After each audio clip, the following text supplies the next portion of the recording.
E peço aos irmãos que abram suas Bíblias no livro do profeta Amós, capítulo 6. Nós avançamos, hoje finalizaremos a segunda parte do livro de Amós. O livro de Amós tem 3 partes. A parte introdutória, onde ele proclama oráculos de julgamento, de juízo para nações diversas.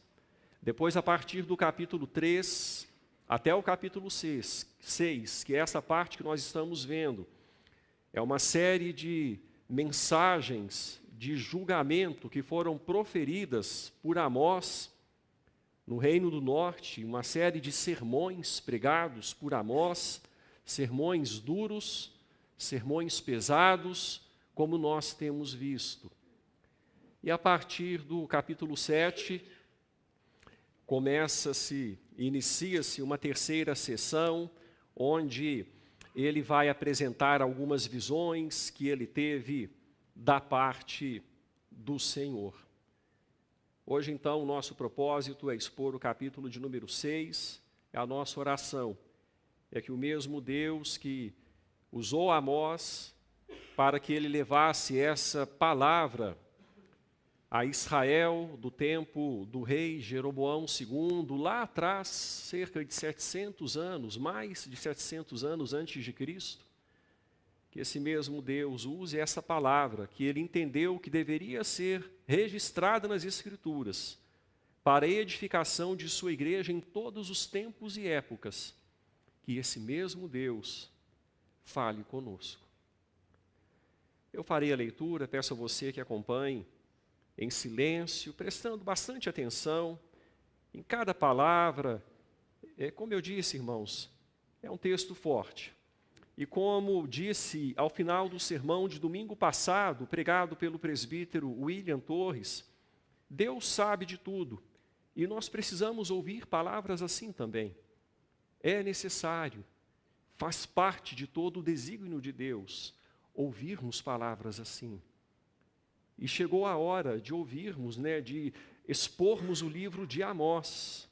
E Deus, eu creio, tem edificado a sua igreja através destas palavras pesadas. Ai dos que andam à vontade em Sião, e dos que vivem sem receio no monte de Samaria, homens notáveis da principal das nações, aos quais vem a casa de Israel. Passai a Calné e vede, e dali ide a grande Amate. Depois, descei a Gate dos filisteus. Sois melhores que estes reinos? Ou será maior o seu território do que o vosso território?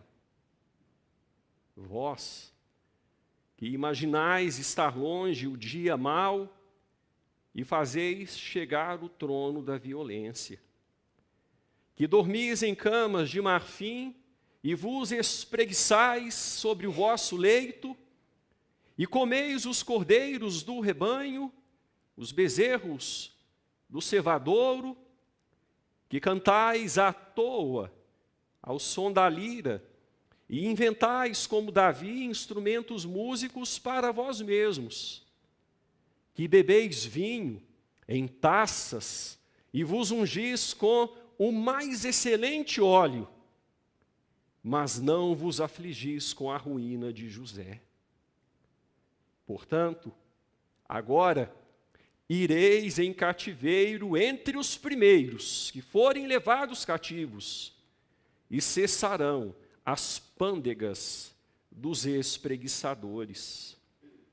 Jurou o Senhor Deus por si mesmo, o Senhor, Deus dos exércitos, e disse: abomino a soberba de Jacó, e odeio os seus castelos, e abandonarei a cidade e tudo o que nela há. Se numa casa ficarem 10 homens, também esses morrerão. Se, porém, um parente chegado, o qual os há de queimar, toma os cadáveres para os levar fora da casa e diz ao que estiver no seu mais interior: haverá outro contigo? E este responder: não há. Então lhe dirá: cala-te, não menciones o nome do Senhor.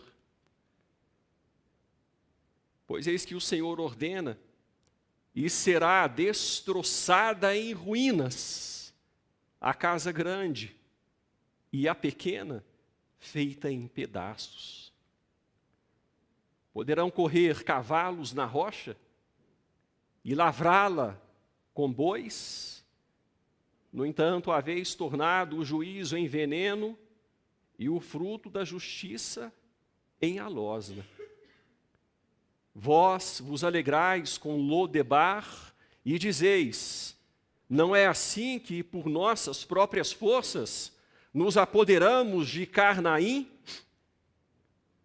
Pois eis que levantarei sobre vós, ó casa de Israel, uma nação, diz o Senhor, Deus dos exércitos, a qual vos oprimirá, desde a entrada de Amate até ao ribeiro da Arabá. Amém. Prejuízos da falta de arrependimento. É esse o tema da mensagem desta noite. Prejuízos da falta de arrependimento. É-nos bem conhecida a história do Titanic, mas, mais uma vez, eu quero trazer à tona alguns dos fatos relacionados com essa tragédia. O Titanic foi anunciado como navio inafundável, símbolo de progresso e confiança no homem. Por esse motivo, não carregava botes salva-vidas em número proporcional à sua lotação. Para que carregar botes salva-vidas? Eles não seriam necessários.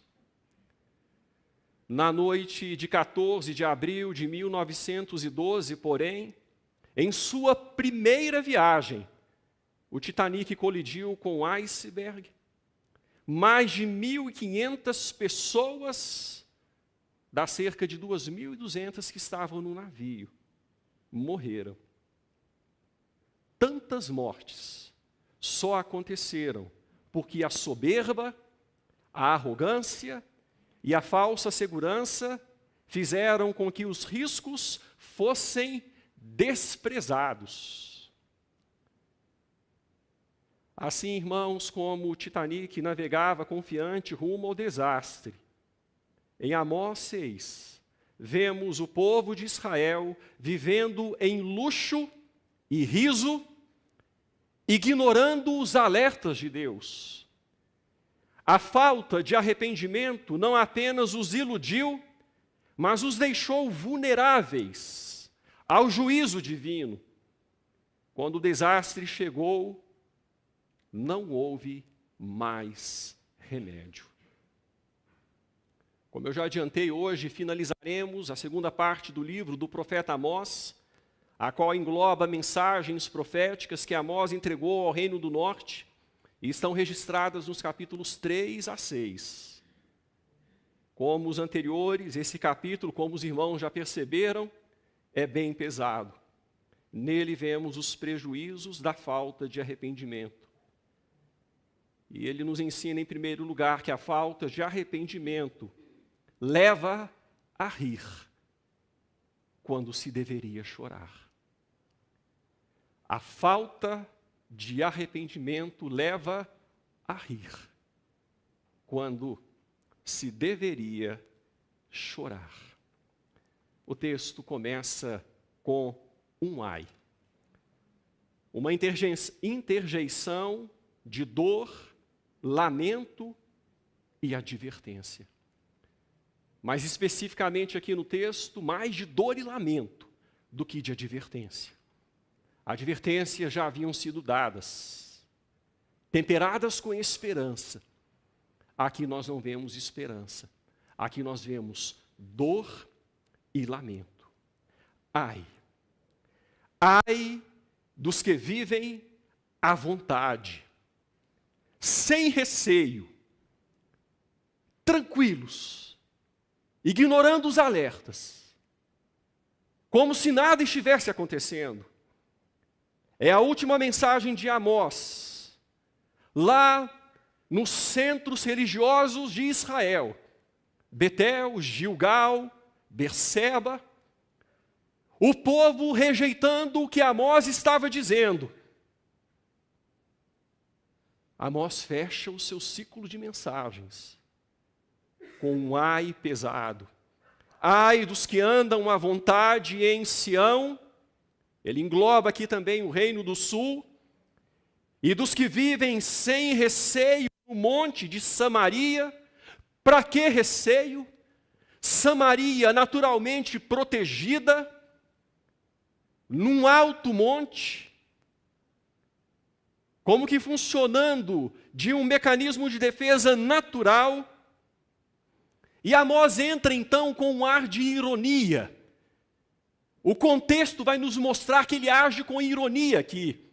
Homens notáveis, homens importantes, da principal das nações, nação que se acha inexpugnável, nação que se acha invencível, aos quais vem a casa de Israel, que lideram de tal forma que a casa de Israel fica dependente, que oprimem de tal forma que os pobres ficam dependentes e precisam ir até os notáveis, os líderes, para obterem favores. Versículo 2, o texto diz o seguinte: olhem para algumas cidades, Cauné, Amate, Gate, cidades mais poderosas, mais privilegiadas que vocês e que caíram e que ruíram. Elas foram vitimadas pelo juízo. Vocês acham que vai ser diferente com vocês? Vocês acham que estão imunes? Versículo de número 3. Vós que imaginais estar longe o dia mau, e nessa imaginação fazem chegar o trono da violência. Vocês pensam, dia mau? Qual é? Dia mau, vamos festejar. Para que pensar em coisa ruim? A vida já é tão pesada. Vamos festejar. Vós que imaginais estar distante, o dia mau, e por causa disso fazem chegar o trono da violência, em dois sentidos aqui, oprimindo os necessitados. O texto especialmente está dirigido à classe alta, aos reis, príncipes, sacerdotes, juízes, corruptos. Vocês fazem chegar o trono da violência, oprimindo os mais fracos e trazendo o inimigo de forma dupla. O trono da violência chegando duplamente, através de vocês com relação aos pobres e contra vocês, atraindo uma nação inimiga que destruirá vocês. O mesmo trono que sustentava o poder seria o instrumento da queda. E o texto continua, nos versículos 4 a 6. E vejam só, a sequência de verbos de festa, a sequência de verbos de vida boa, a sequência de verbos que traduzem vida tranquila. Versículos 4 a 6.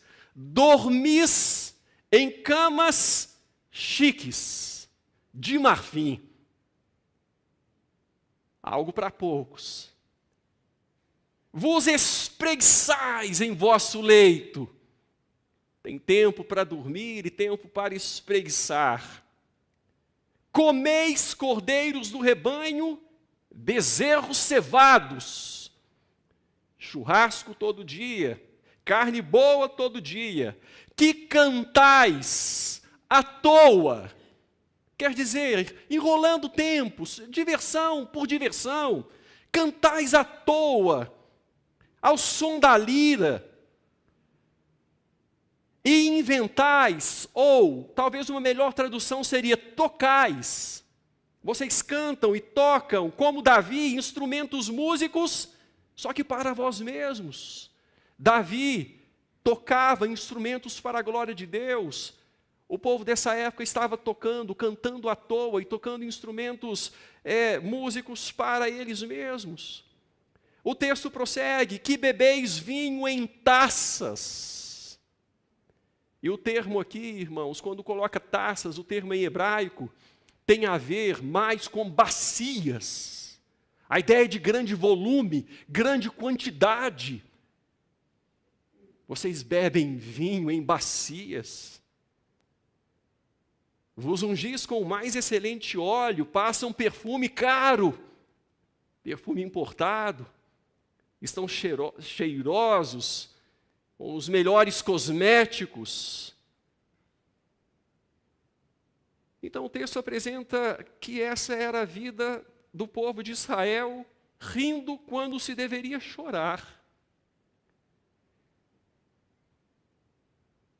Elias, Eliseu, já haviam pregado, o ministério de Jonas estava sendo desenvolvido também, embora mais específico, talvez o profeta Joel.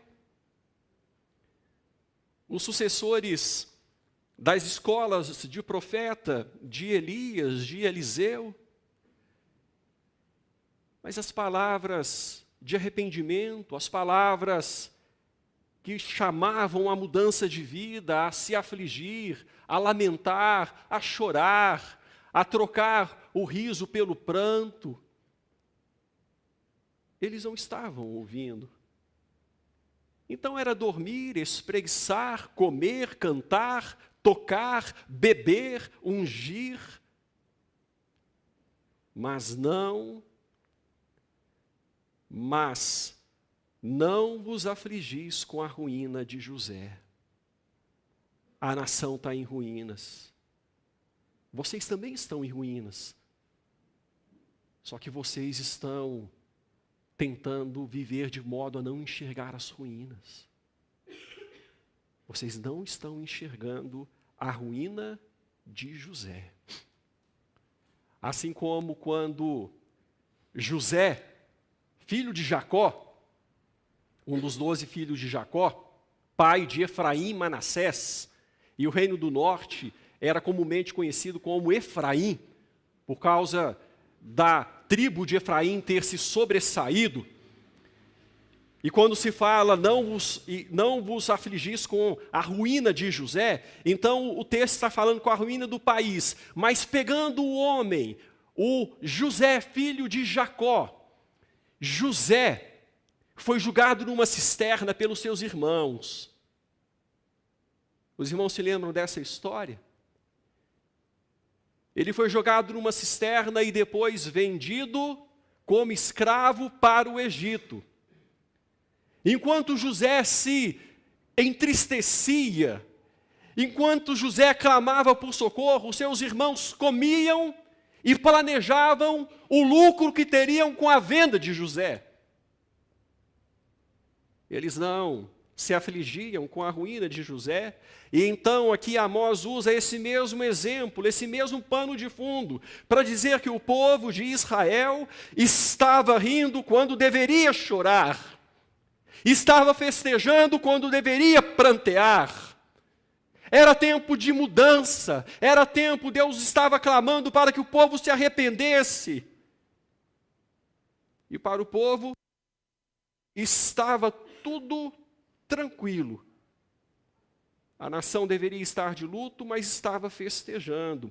Veja só o texto do capítulo 5, versículo 1, quando Amós traz a palavra se referindo a um velório. O texto vai dizer, ouvi esta palavra que levanto como o que, irmãos? lamentação sobre vós, ó casa de Israel, uma lamentação, como que lamentação de velório, é essa a ideia. Eu levanto sobre vós essa lamentação, é para chorar, é para mudar de vida. O povo deveria agir como agiu a cidade de Nínive, diante da pregação de Jonas. Eu quero rapidamente convidar você a ir para o livro de Jonas, capítulo de número 3,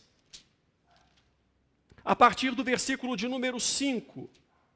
Olhem como o povo incrédulo de Nínive, a nação pagã de Nínive, agiu diante da proclamação condenatória de juízo de Deus. O texto diz: os ninivitas creram em Deus e proclamaram um jejum e vestiram-se de pano de saco, desde o maior até o menor. Chegou esta notícia ao rei de Nínive. Ele levantou-se do seu trono, tirou de si as vestes reais, cobriu-se de pano de saco, assentou-se sobre cinza e fez-se proclamar e divulgar em Nínive, por mandado do rei e seus grandes: nem homem, nem animais, nem bois, nem ovelhas provem coisa alguma, nem os levem ao pasto, nem bebam água, mas sejam cobertos de pano de saco, tanto os homens como os animais, e clamarão fortemente a Deus, e se converterão cada um do seu mau caminho e da violência que há nas suas mãos. Vejam o versículo 9. Quem sabe se voltará a Deus e se arrependerá e se apartará do furor da sua ira, de sorte que não pereçamos. Um povo pagão, uma nação que não conhecia a Deus, diante da pregação com má vontade do profeta Jonas, essa nação se voltou para Deus, se converteu, se humilhou, tirou as roupas de festa, tirou as roupas reais, tirou os banquetes de diante de si, fez jejum, até os animais fizeram jejum, não foram alimentados. E ali Deus teve misericórdia de Nínive e afastou o seu juízo. Contudo, o povo de Israel estava rejeitando essa realidade, como se assim ela pudesse ser modificada. Não tem nada disso não. Não é desse jeito não. Vamos continuar a vida, nós estamos bem, nunca estivemos tão bem. Já vimos em outras mensagens que o contexto internacional favorecia o desenvolvimento de Israel. Não havia na ocasião inimigo se levantando contra Israel. A Síria estava enfraquecida, o Egito estava enfraquecido, a Assíria ainda estava se fortalecendo. E Israel estava se desenvolvendo, tendo algumas conquistas militares. E isso estava trazendo uma certa noção de segurança, uma certa noção de prosperidade, de falsa segurança. Porque onde há pecado não há segurança. E eles então, evitando a mensagem do profeta, como se, evitando-a, a situação fosse mudada. Mas não dá para ignorar um câncer que já está em desenvolvimento.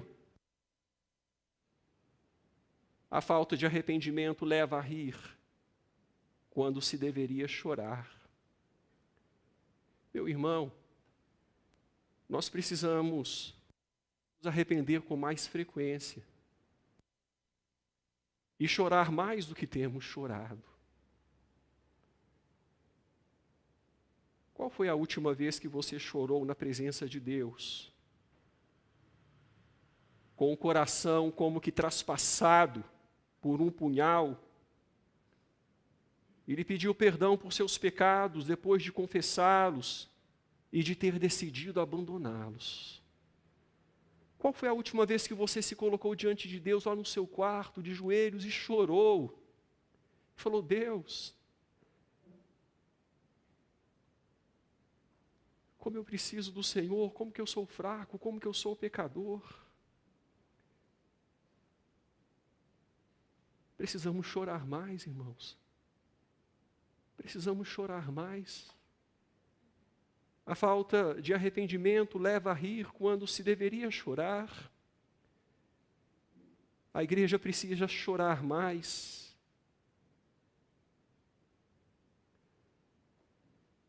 Chorar por nossos próprios pecados. Chorar pela nossa nação. Chorar por um mundo que se afasta cada vez mais de Deus. Mas a falta de arrependimento leva a rir, quando se deveria chorar. A gente evita o choro.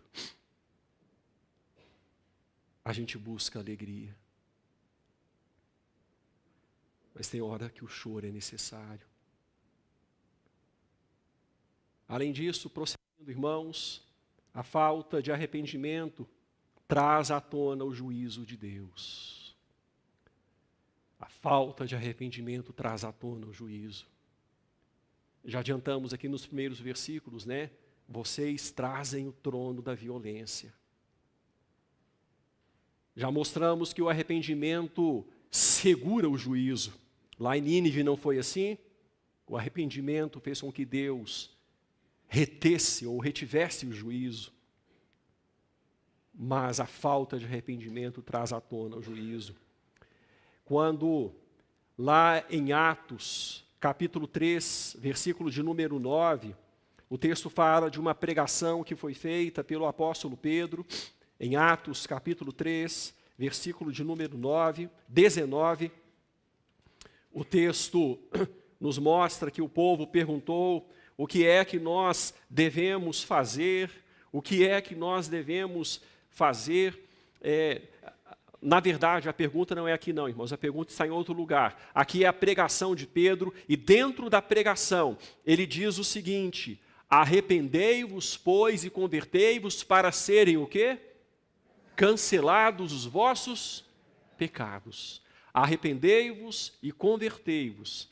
Arrependam-se, chorem pelos pecados e deixem os pecados. Não é chorar e voltar para o pecado, né, gente? Aí é hipocrisia, é chorar e deixar. É confessar e deixar. Arrependei-vos e convertei-vos. Mudem de vida, mudem de direção, para serem cancelados os vossos pecados. Porque pecado não cancelado atrai o juízo de Deus. Deus é justo e visita o pecado. Pecado não cancelado atrai o juízo de Deus. E é isso que a gente vai ver aqui nos versículos 7 a 11. Vejam só, versículo de número 7, juízo de Deus em punição ativa. Olha o que o versículo 7 vai dizer, juízo de Deus em punição ativa. Portanto, agora ireis em cativeiro entre os primeiros que forem levados cativos, e cessarão as pândegas dos espreguiçadores. O que o texto está dizendo? Olha, eu vou trazer o cativeiro sobre vocês, juízo de Deus em punição ativa, cessarão as pândegas. O que isso significa? As festas, os tamborins, as festas musicadas, com muita comida, com muita bebida, o luxo. Cessarão as pândegas dos espreguiçadores. O que é espreguiçador? É aquele que acorda de manhã depois de uma festança à noite e está com aquela ressaca, só que tem tempo livre e diz, olha, eu vou ficar mais na cama, porque à noite tem mais.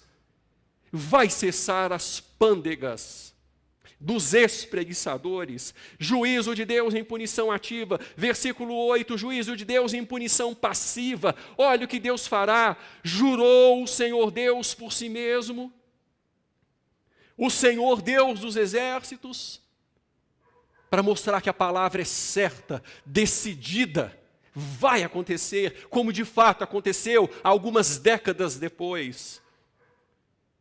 Meu irmão, nunca queira que Deus fale isso a respeito de você, tá bom? Eu não quero que Ele fale isso a respeito de mim. Eu não quero, jamais, que Deus fale isso a meu respeito. Mas Deus falou isso que vem em seguida para o seu povo.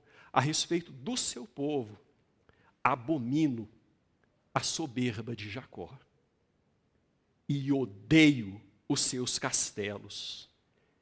E abandonarei a cidade tudo o que nela há.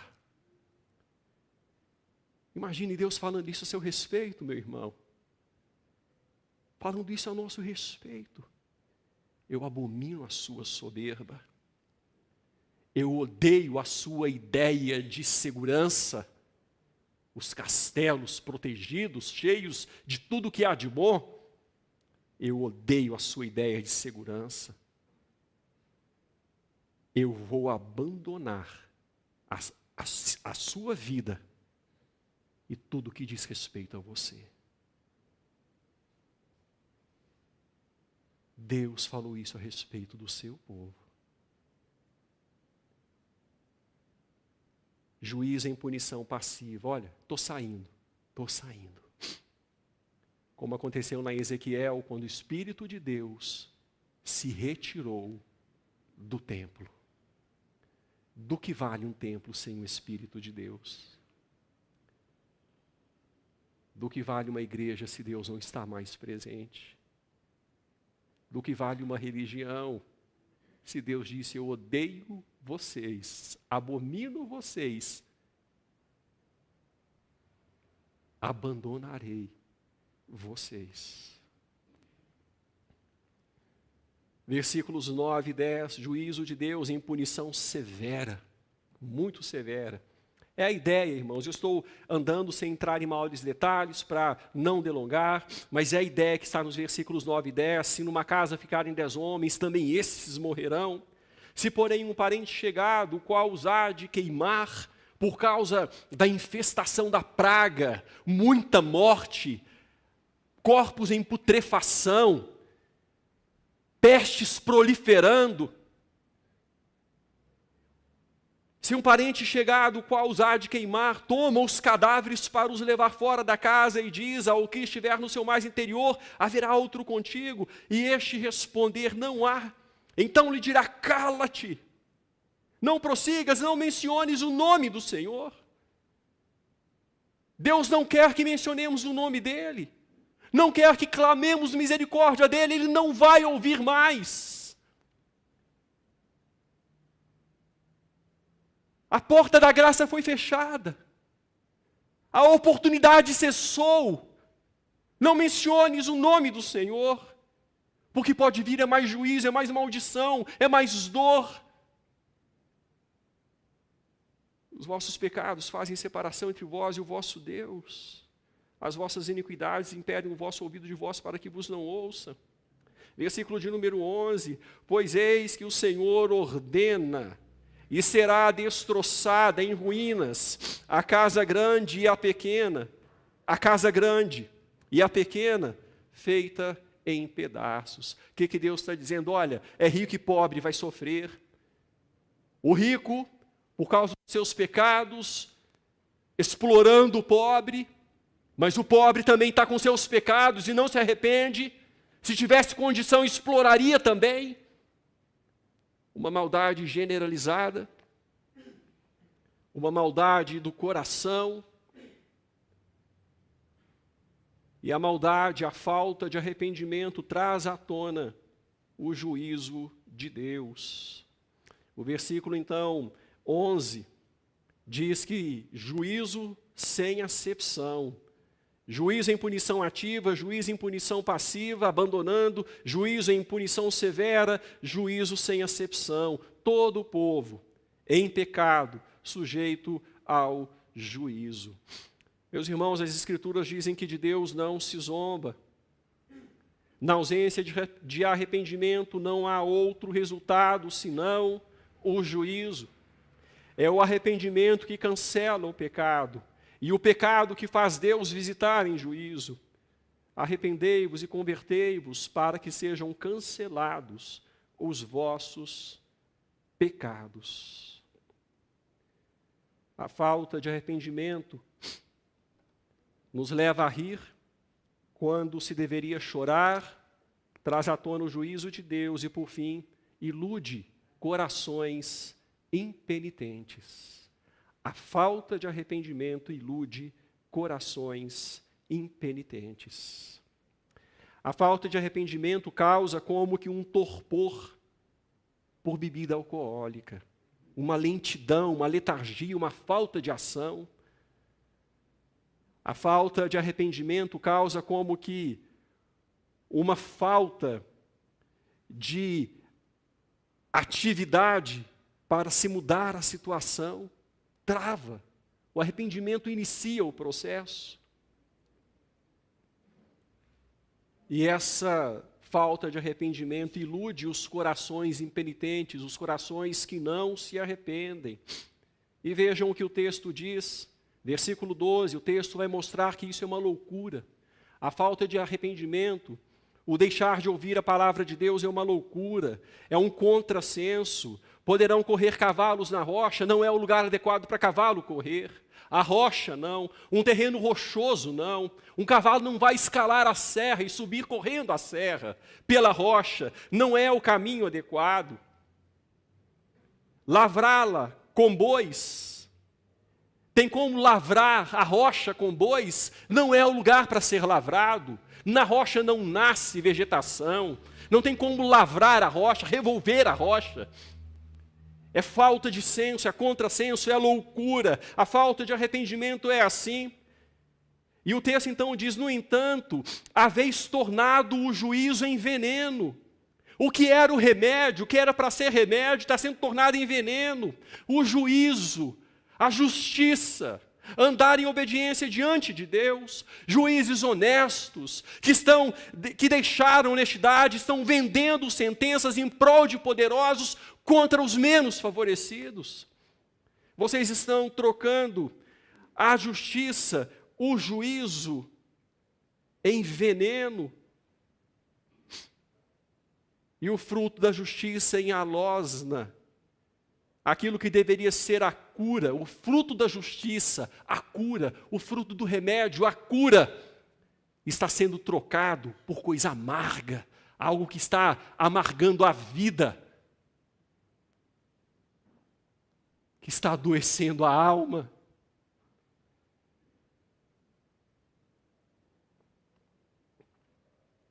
O texto prossegue.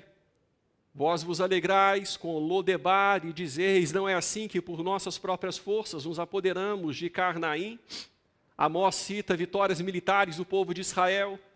O povo de Israel que, ao invés de ouvir o que ele estava dizendo, estava contra-argumentando, não, nós vencemos Lodebar.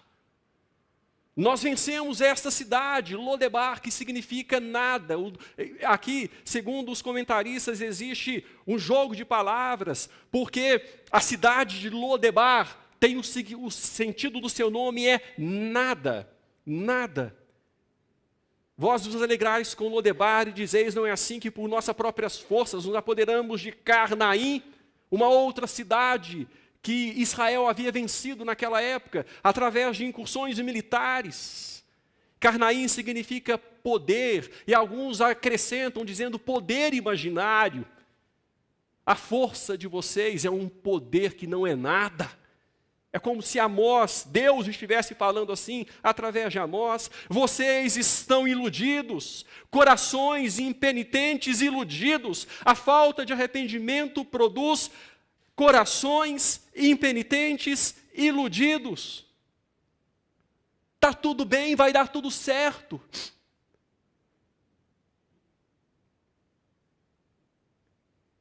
Aí no versículo 14 o texto então diz, eis que levantarei sobre vós a casa de Israel uma nação, diz o Senhor, Deus dos exércitos, a qual vos oprimirá, desde a entrada de Amate até o ribeiro de Arabá. Isso aqui significa do norte ao sul. Não vai ter onde escapar. Não vai ter região que não vai ser atingida pelo juízo.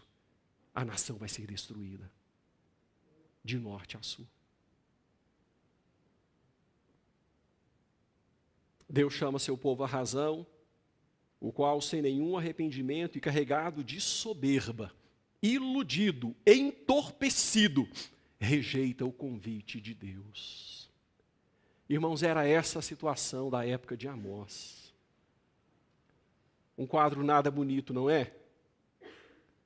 Um quadro nada fácil de ser desenhado, de ser pintado, sobre o qual se falar.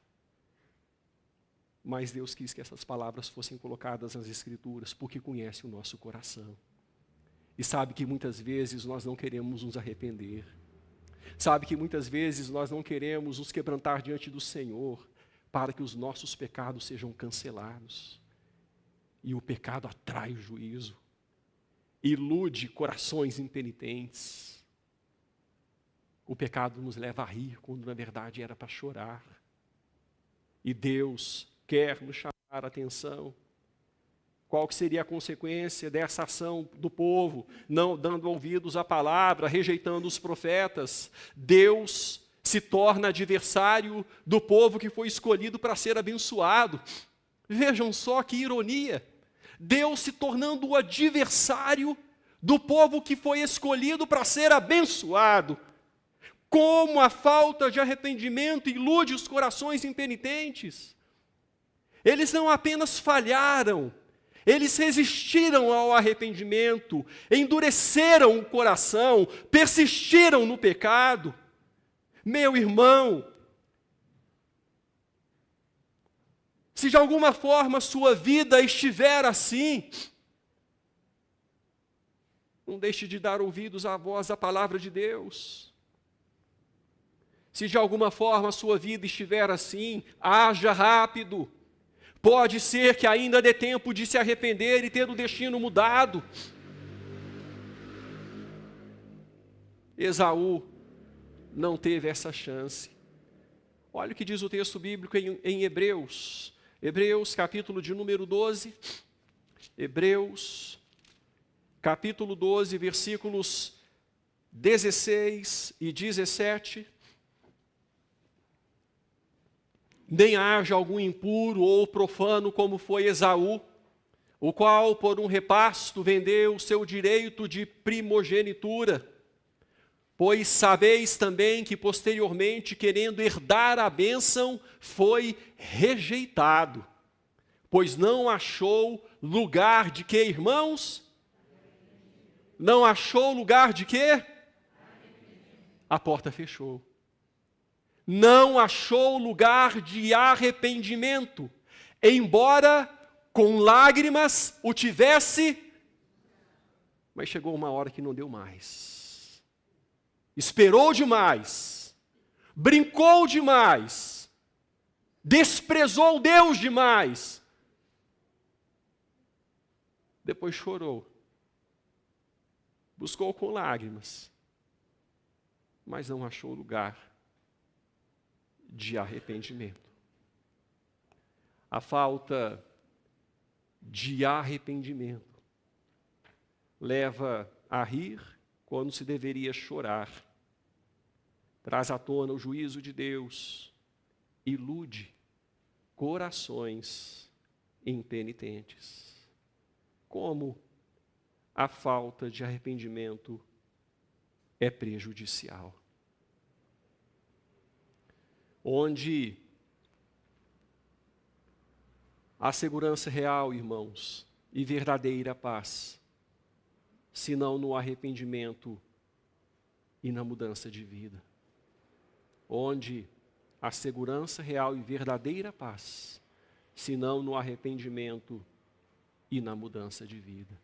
Para encerrarmos, eu convido você a abrir comigo as Escrituras em outros dois textos, últimos dois textos.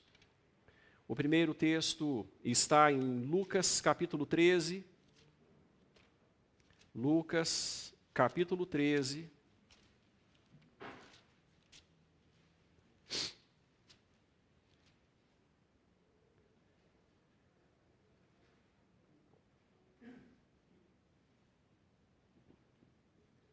A partir do versículo 1 até o versículo de número 5. Vejam o que o texto diz. Naquela mesma ocasião, chegando alguns, falavam a Jesus a respeito dos galileus, cujo sangue Pilatos misturara com os sacrifícios que os mesmos realizavam. Ele, porém, lhes disse. Então, preste atenção aqui no contexto. Chegaram algumas pessoas para o Senhor Jesus para falar de uma tragédia, o duro, o grosso, o terrível Pilatos, havia matado alguns galileus que estavam oferecendo o sacrifício, e Pilatos os matou junto com os sacrifícios, e o sangue deles se misturou ali. Versículo 2, ele, porém, lhes disse: pensais que esses galileus eram mais pecadores do que todos os outros galileus, por terem padecido estas coisas? Não eram, eu vos-lo afirmo. Se, porém, não vos, o quê? Arrependerdes. Se, porém, não vos arrependerdes, todos igualmente perecereis. Ou cuidais que aqueles 18 sobre os quais exabou a torre de Siloé e os matou, eram mais culpados que todos os outros habitantes de Jerusalém? Não eram, eu vos-lo afirmo. Mas, se não vos arrependerdes, todos igualmente perecereis. Hebreus, capítulo de número 10.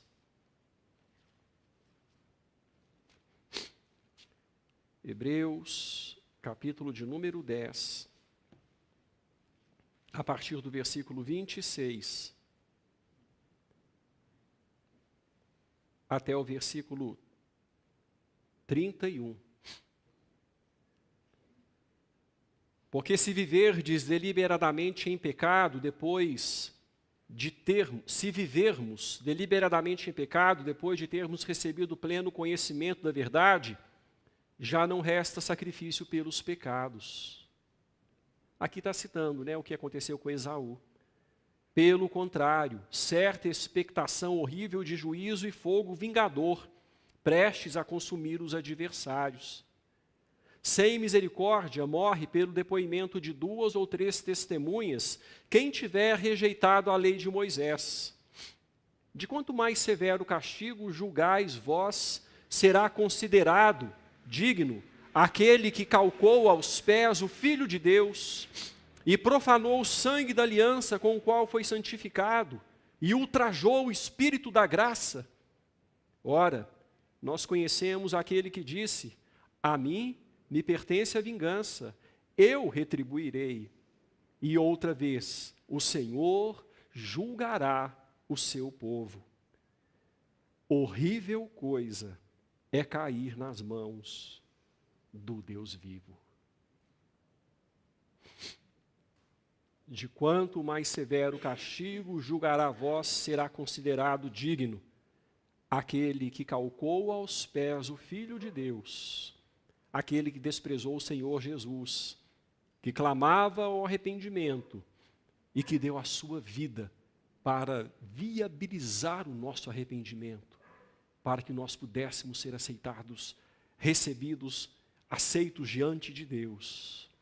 De quanto mais severo castigo julgais vós, será considerado digno aquele que calcou aos pés o Filho de Deus, profanou o sangue da aliança com o qual foi santificado, vivendo uma vida de pecado, mesmo depois de ter conhecido a verdade. É isso que o texto quer dizer: profanou o sangue da aliança com o qual foi santificado e ultrajou o Espírito da graça, desprezou o Espírito que Deus deu àqueles que clamam por misericórdia para nos ajudar nas nossas lutas. A falta de arrependimento. Prejuízos da falta de arrependimento. Eu quero convidá-lo, irmão e irmã, mais uma vez a fechar os seus olhos e falar com Deus em oração. Nessa noite a palavra do Senhor é: arrependei-vos. Arrependei-vos. O arrependimento muitas vezes vai nos levar a chorar ao invés de rir. A falta de arrependimento nos leva a rir quando era para chorar. A falta de arrependimento traz o juízo de Deus. O arrependimento cancela o pecado que atrai o juízo de Deus. A falta de arrependimento ilude corações impenitentes. O arrependimento nos faz enxergar a realidade e ver o risco de desprezar o Filho de Deus, o sangue da aliança, o Espírito da graça. Fale com Deus, meu irmão, e se Deus tocou no seu coração,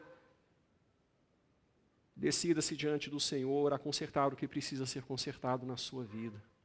Mudar o que precisa ser mudado na sua vida, para que você não incorra nos prejuízos da falta de arrependimento.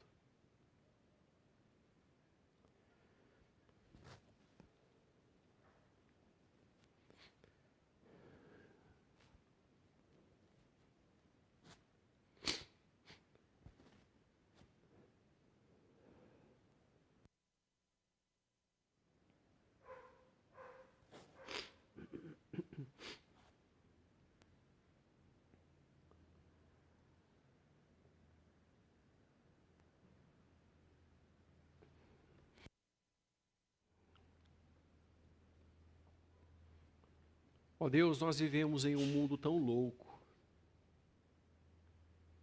Um mundo onde as pessoas não se importam e não percebem que estão colocando cavalos para correr na rocha. Estão tentando lavrar a rocha. Estamos vivendo num mundo tão louco, onde as pessoas estão iludidas, entorpecidas, inebriadas, sem razão, sem senso, vivendo suas vidas, fazendo o que acham e devem fazer. Os prejuízos da falta de arrependimento vão se acumulando. Senhor, não nos deixe como igreja entrar nessa roda gigante. Não nos deixe como igreja entrar nesse círculo vicioso. Que a igreja, Deus, seja um lugar onde choremos. Não um lugar de lamúrias, é diferente. Não é um lugar de lamuriosos, pessoas que dizem que está tudo errado. Não.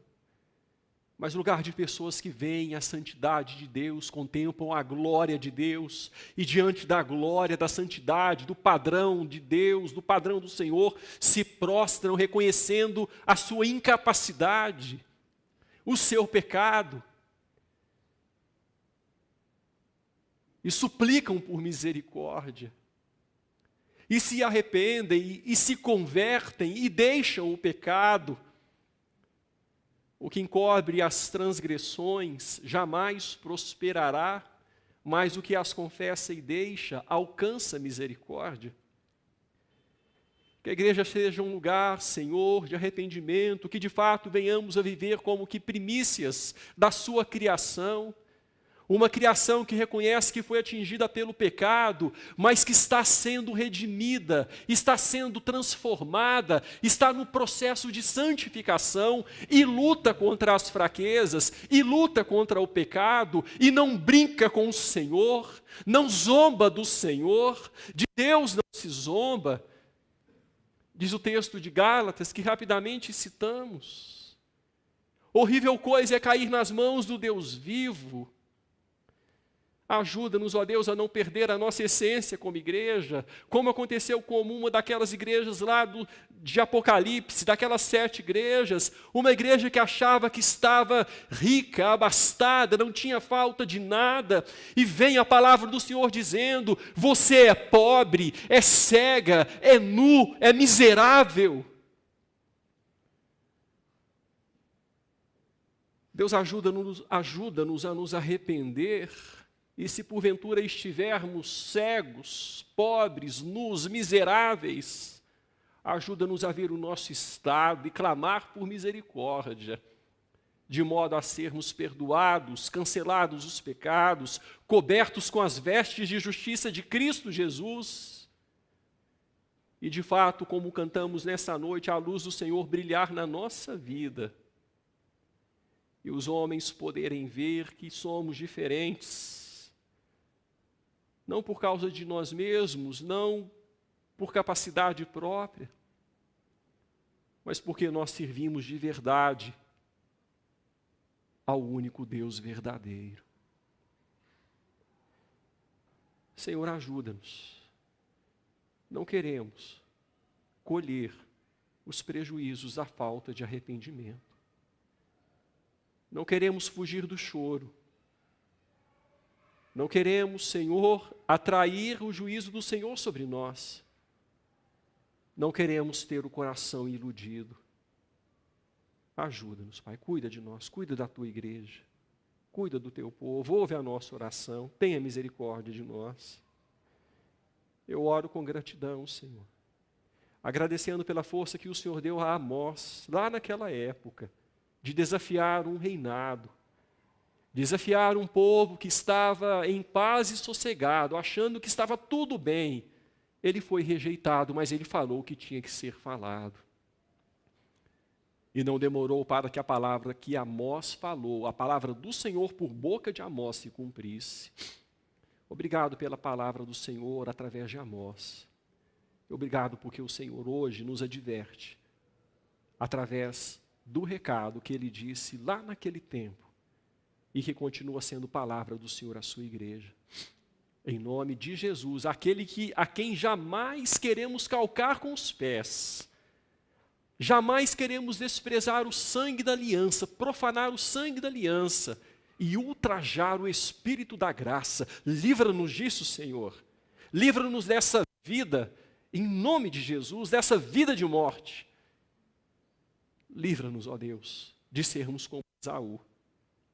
Em nome do Salvador bendito, através de quem, por meio do qual podemos ter perdão, acesso ao Senhor e sermos recebidos na Tua presença, jamais odiados, abominados, deixados, abandonados, mas sermos Seus amigos, Seu povo, menina dos olhos do Senhor, povo a qual o Senhor ama.